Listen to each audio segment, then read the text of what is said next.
Қазіргі уақытта елімізде үйленіп жатқан жастардың 50%-ға жуығы қайтып ажырасып кетеді екен. Бүгін мен соны талқылап көргім келіп отыр. Және міндетті түрде соңына шейін қараңыздар. Отбасының ажырасып кетпеуіне әрекет ететіндей не істеуге болады, соның барлығын алла бұйырса айтатын боламын. Жалпы бұл ажырасудың ең басты себебі, мен былай ойлаймын, бізде елімізде отбасын құратын институт деп айтайыншы, институт па, в общем, оқу орны, иә. Мүмкін оны мектепте дайындау керек пе еді, жоқ әлде оқудың, жоқ, мектеп оны тым ерте оқып кететін шығар, оқу қабырғасында жүргенде дайындаса да негізі болатын еді да. Осы жаңағы тұрмысқа шыққан кезде отбасын құру үшін ер адам қандай дайындықта болу керек, әйел адам қандай дайындықта болу керек, осылардың барлығын оқытып үйретпегендіктен біз көп нәрсені білмей жатамыз. Біз былайша айтқан кезінде машинаны жүргізуді білмейміз, бірақ рульға отырамыз ғой. Көрдіңіз ба? Отбасын құру деген сөз былайша айтқан кезде, оның правиласы бар. Мысалы, машинаны жүргізу үшін жүргізіп жаңағы документті алу үшін қаншама оқудан өту керек, дайындықтан өту керек. Тура сол секілді біздің отбасын құру үшін де негізі сондай дайындық керек деп айтар едім да.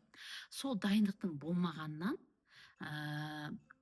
былайша айтқан кезде, елестейік, машинаны жүргізеді, иә, машинаны жүргізу үшін ол не істейді? Ол білмейді, иә, отбасын құруды қайдан екенін білмейді, яғни машинаны жүргізуді білмейді, и оны қайдан алады ақпаратты?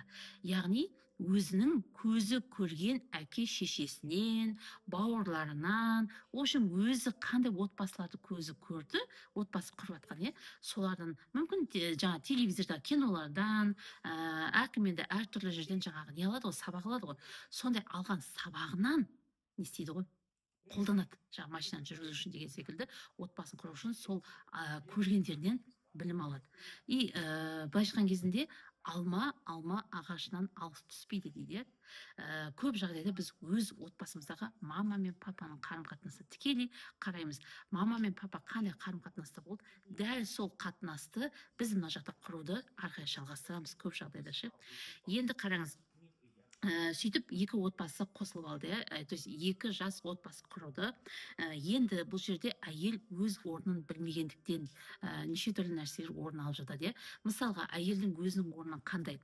Әйел адам, мен оны үнемі айтамын, жаңағы ер адамның несіне келгеннен кейін, ер адамның әлеміне келеді ғой, былайша айтқан кезінде. Ол өз әлемінде жүреді, ер адам сөз салады, и содан кейін ол ер адамның әлеміне барады. Яғни ол өз әлемін бәрін тастап, ер адамның әлеміне барады. Яғни ол уже басқа бір ортаға келеді. Басқа ортаға келеді, және ол жерге не үшін келді, және ол міндетті түрде жаңағы ер азаматқа еріп келіп отыр да. Яғни сол ер азаматқа еріп келіп отырғаннан кейін, ол сол ер азаматтың қамқорлығында болуын білу керек. Ол қамқорлық ер азаматтың қамқорлығында болады. Одан кейін әйел адам өзі туралы не білу керек? Ол әйел сол еркекке еріп келгеннен кейін, сол еркектің былайша айтқан кезінде аманатындағы адам, яғни оны тыңдау керек, жаңағы ер азаматын тыңдау керек. Өйткені мен көбінде жаңағы осындай нені айтам, ер азаматына Алла тағала жаңа салып қояды, не істеу керек екенін. Ер адамдар бізге қарағанда Алла тағалаға жақын жүреді, оған не істеу керек екенін уже салып қояды Алла тағала деп айтады. Осындай не бар, сөз бар тіпті. И одан кейін әйел адам жаңағы үйде бүткіл мәселені шешіп тастауға жүгірмеу. Өйткені ол ер адамның жұмысы, Одан кейін мына ұрпақты өмірге әкелгеннен кейін, оны тек қана менікі деп қарамау. Өйткені ол ұрпақ жаңағы күйеуден келген, мысалға да. Сосын күйеуді құрметтеу, күйеуді қалай құрметтесе, айналасындағы адамдар да ол ер азаматты дәл солай құрметтейді негізі. Әйел адам күйеуін қандай деп көреді? Әйел адам мысалға айталық, күйеуін жаңағы ой бұл жүрген бір сорлы, жол болмайтын бейшара бірдеңе дейтін болса, айналасындағы адамдар да тоже дәл сондай қатынаспен қарайды да негізі. Ал енді сол үшін де ер азаматын жаңағы құрметпен қарау керек. Бұл ер азамат сол үйдің президенті негізінде. Ал әйел адам премьер-министрі. вот сол әркім өз орнын білу керек. Ал енді біздің өзіміз көп жағдайда мынандай нәрсені көреміз. Отбасы құрады, 1-2 жылдықта әйел адам былайша айтқан кезінде сол отбасын басқарып кетеді. Ал ер адам соның несіне жаңағы көлеңкесіне қарай түседі да, и соның айтуымен жүреді. Мысалға тағы да мынандай отбасылар бар. Әйел адам жұмыс тауып жаңағы сол отбасын асырап кетеді. А ер адам жұмыс жасауы мүмкін, бірақ ол бір мардымсыз, өйткені бүткіл жаңағы үйге қомақты ақшаны әйел кіргізіп жатыр, иә. Ал енді осындай жаңағы баланс бұзылады деген сөз да бұл жерде ше. Неге баланс бұзылады? Себебі уже әйел адам өзі жаңағы отбасын басқарып жауапкершілікті алып алса, өзі бүткіл жаңағы жағдай жасап асыраушы болып алса, оған уже күйеу керек емес болып қалады. Білесіз бе? Уже оған күйеу керек емес болып қалады. Өйткені ол айтады, мен бәрін өзім жауаптымын, өзім асырап жатырмын, өзім тауып жатырмын, маған еркек керек емес, былайша айтқан кезінде. Көрдіңіз бе? Сондықтан да дәл осындай себеппен әртүрлі отбасылар ажырап жатыр. Енді мына неге тоқталайық, ер азаматқа тоқталайық. Ер азаматтың қандай міндеті бар? Ер азамат уже жаңағы әйелдікке алғаннан кейін ол уже сол әйел үшін жауапты. Яғни ол сол отбасыға жауапты және сол отбасын асыраушы. Яғни сол асырау отбасын асырау өз міндетім деп есептеу керек та. Мына мысалға да көп ер азаматтар бүйтіп отырады да, енді жаңа әйел мектепке кіргізіп қояды, көп жағдайда әйел жаңа зарплата тауып отырады. Енді кіргіздім ғой мен жұмысқа, тауып жатыр деп сөйтіп отыра береді мысалға да. Ол болмайды. Міндетті түрде ер адам артығымен табу керек әйел адамнан, и ол асыраушы. Тіпті Құранның өзінде жазған, ер адамды асыраушы және жауапты адам, отбасы үшін жауапты екенін ол уже олардың жаңағы несіне іліп қойған, мойнына іліп қойған. Сондықтан ер адам осы нәрсені білу керек. Сосын жаңағы әйелді аманатқа алғанына жауап беру керек. Яғни әйел азаматтың, әйелді алғаннан кейін ол әйелдің денсаулығына қарасуға, ол әйел еще жаңағы сол ер азаматтың бүткіл ұрпағын, Алла берген ұрпағын әкеліп жатқан. Әйелді сыйлау керек. Мысалға да оның өзі де тоже үлкен еңбек. Адамнан адам шығу оңай емес деп айтамыз. Сондықтан да бір көп жағдайда мен әйел адамдардан байқаймын, баланы туып алады да, бұл баланың бәрі менікі ғой дейді. Шындығында да ол балалардың барлығы ер азаматтың ұрпағы. Ер азаматтың ұрпағын сіздің жаңағы маткаңыз, как будто аренда секілді, сіздің маткаңыз арқылы ол өмірге келді. Көрдіңіз бе? Сондықтан да ол біздікі емес, балалардың барлығы ер азаматтікі. Ал енді соны әйелдердің барлығы бұл менікі, мен асырамасам кім асырайды, бала қалай аш отырады деген секілді нәрсе айтады. Бірақ соны жауапкершілікті өзіңізге алған сайын ер адам андай ысырыла береді.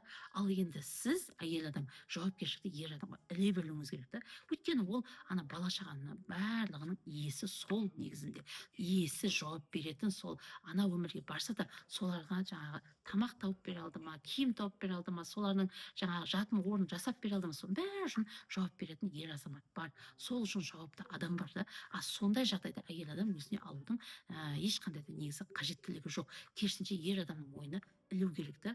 Көрдіңіз бе? Сонда осылайынан әркім өз орнында, әркім өзінің жаңағы несімен жүретін болса, жөнімен жүретін болса, негізі отбасы көп ажырай бермейді. Ал енді тағы да бір мынандай нәрсе бар, ситуация бар. Әйел адам жаңағы отбасында жаңағы жауапкершілікке таласады, үйдегі жаңағы жауапкершіліктің бәрін өзі алып алады, асырау арқылы. И сол кезде мысалы былай айтайықшы, мынау ер адамның орны, мынау әйел адамның орны, ер адам бізден бір саты жоғары тұрады деп айтамыз, ер адамның орнына әйел адам таласқан кезде мына еркекті орнынан ысырып жібереді дағыны, өзі отырып алады көп жағдайда. Ал мына ер адам орын таппай, мына өстіп орын таппай, мына жерге отырайын десе бос емес, и кейбір жағдайда амалдың жоғынан әйелдің орнына барып жатады, кейбір жағдайда уже орын жоқ, айналып осы маңайдан орын іздеп жаңағы өмірде өзінің жолын таппаған адам болса, әйелімен вечно ұрысып, мысалға да, отбасында үнемі ұрыс керіс, айқай шу, жаңағы бір сөзге келе алмайды. Міне осының барлығы міне әйел адам мына жерге отырып алды, и мына орынды босатпайды, ер адам оған кет дейді, орнымды бер дейді, әйел адам кетпейді. В общем, осының несінде айналасында ұрыс керістер өте көп орын алып жатады. Кейде жаңағы ер адамның жаңағы несі ерік жігері төмен болса, мына жақта бос орынға құрсыншы өзі істеп жатыр ғой, өзі жаңағы бәрін не қылып жатыр, бопты құрсыншы таласпай ақ қойыңызшы, онда тып тыныш отыра берші, ана мысық секілді, мына жақта әйел адам орнына отырып алады да, үйдегі сол жаңағы тамаққа бала шаға ие болып сөйтіп орындар ауысып кетеді. Міне осындай орындар ауысып кетіп жатады. Бұның барлығы яғни баланстың бұзылғаны. Осындай жағдайдың әртүрлі жағдайларда уже әйел адамға ер адам уже керек болмай қалады. Уже осындай баланстар бұзылғаннан кейін маған зачем ол еркек деп отырады мысалы да, и содан кейін уже ажырасуға не қылады. Енді мен бұл жерде көбінде әйел адамдар ажырасуды бастайды деп айта алмаймын, ер адамдар да бастайды. Неге бастайды? Себебі уже мына әйел адам өзінің орнында емес, мына жерге отырып алғаннан кейін мына жерде уже не ғой, еркек секілді да, мынау да еркек, мынау да еркек, екі еркек бір орынға таласып жатыр. Ал мына еркекке негізінде жаңағы қылықты әйел көрсе, ол орнынан тайып кетеді. То есть жаңағы мына қасындағы әйелінен артығырақ көріп қалады да, қылықты әйелді көрсе ше. Ал ол қылықты әйел болу үшін Алла тағала осы әйелді беріп отыр ғой. Осы әйелді беріп отыр, сол үшін де қосып отыр екі жаңағы ер мен әйелді да. Бірақ бұл жаңағы бүткіл неге таласаттағаны жауапкершілікке, асырауға, отбасын асырауға таласады, мына жаққа кетіп қалады, и мына орын бос қалады, и ол уже ол орынға мына еркек басқа қылықты біреуді іздеп кетеді. Көрдіңіз ба? Осындай себептерден де отбасы ажырасып жатады. Сондықтан да мен айтар едім, әйел өз орнында, ер адам өз орнында отыратын болса, отбасында баланс болады. Баланс болады дағыны, ол отбасы былайша айтқан кезінде дұрыс отбасы болып дамиды. Ол отбасы болғаннан міндетті түрде қиындықтар болады, міндетті түрде ол отбасыда жаңағы ұрыс керістер болып жатады. Енді жаңағы ондай қатты көбейтіп жіберудің қажеті жоқ. Жаңағы мынандай да, еркек ашуланған кезде әйел кішкене басыла қалса дейді. Неге? Себебі әйел адам бізде жаңағы миымыздың мынандай функциясы бар, ашуланатын функция және сол ашуды баса қалатын функция бар да. Бұл функциялар бізде қатарынан жұмыс жасап тұрады да. Ал ер адамдарда бұл функция бір ашу деген кезде, мына эмоция қатты қосылған кезінде ақылы өшіп қалады. Ал ақылы қосылып тұрған кезде эмоциясы өшіп қалады да. Екеуі кезекпен кезек былай жұмыс жасайды ер адамда. Сондықтан да әйелде екеуі қатарынан жұмыс жасайды. Сондықтан да ер адам осылай ашуланған кезде, әйел де ашулана алатын болса, екеуі екі жақтап ашуланатын болса, ол жерде уже жаңағы үлкен бір нәрсенің орын алуы мүмкін да, жаман нәрсенің да. Сондықтан да ер адам ашуланған кезде, әйел адам жаңағы өзіне ақылын қосып үндемей қалса болады. Еркектің ашуы басылып, уже ақылы қосылған кезінде әйел уже сол несін мысалы айтып ақырындап түсіндіруге болады да. Міне бізге осындай қасиетті берген әйел адамдарға. Сондықтан да еркек ашуланған кезде қоса ашуланып, жаңағы оның одан арман ашуын тудыратындай нәрсені жасап кетуге ешқандай да қажеті жоқ. Енді тағы да мынандай нәрсені айтатын едім, осы ашуға қатысты. Ер адам ашуланған кезінде мынандай жаңағы бізде не қылады, әйелдің де ашу қосылып тұрады. Осы кезде шайтан ауызбілек арбайды. Ер адамның құлағына келіп сыбырлайды: сен өткенде сөйтіп еді ғой, саған бүйтіп еді ғой, сен соны қалай ұмытып кеттің дейді. Мына жақтан келеді, әйел адамға жаңағы сыбырлайды: сен күйеуің деген сондай еді ғой, мынандай еді ғой, сен ұмытып қалдың ба деген секілді. Яғни қырылыстырады екі жақтан. Көрдіңіз ба? Сондықтан да әйел адам осы еркек ашуланған кезінде сабыр сақтап тұрса, ол жаңағы мына жақтан уже ашу келмегеннен кейін, мына жақтан ашуы уже басылады и уже орнына келеді ашу. Сондықтан да осы нәрсені қолдану керек. Осылай отбасын сақтап қалу керек.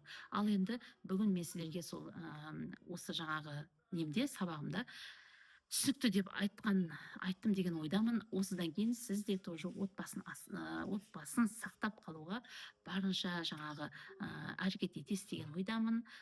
Бақытты отбасыларымыз көп болсын, ажырасатын отбасыларымыз аз болсын. Ал жақсы, келесі уақытта кездескенше.